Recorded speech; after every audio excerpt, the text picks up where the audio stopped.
ఒంటరితనం అనేది చుట్టుపక్కల ఎంత మంది ఉన్నా పోయేది కాదు.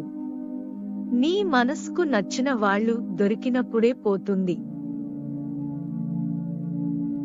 నీ ఆలోచనలని, భావాలని పట్టించుకోని వారికోసం నీ ఆత్మగౌరవాన్ని పోగొట్టుకోవద్దు.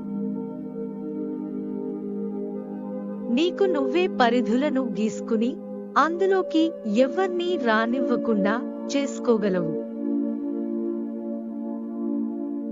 ఎవరితో అయితే ఎక్కువ సమయం గడుపుతారో వాళ్ళే మీ జీవితాన్ని మలుపు తిప్పేవారవుతారు. మీరు కూడా వాళ్ళలా మారే అవకాశం ఉంటుంది. వ్యాపారంలో లాభాలు మీకు మనశ్శాంతిని ఇవ్వనట్లయితే వాటిపై ఎక్కువ శ్రమ, శక్తి ఖర్చు చేయవద్దు.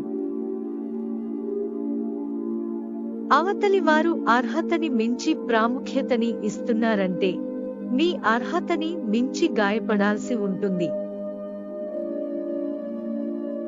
ప్రతి ఒక్కరిలో ఏదో ఒక లోపం ఖచ్చితంగా ఉంటుంది.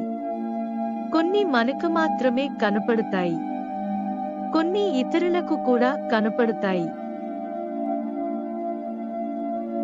మన శక్తికి మించి సహాయం చేశామంటే నలుగురిలో చులకన అవుతాము.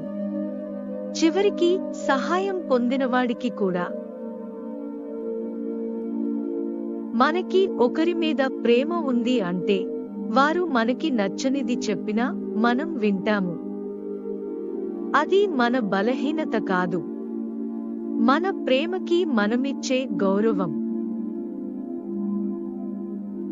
Thanks for watching. Please do subscribe for more videos. Don't forget to like, comment and share the video.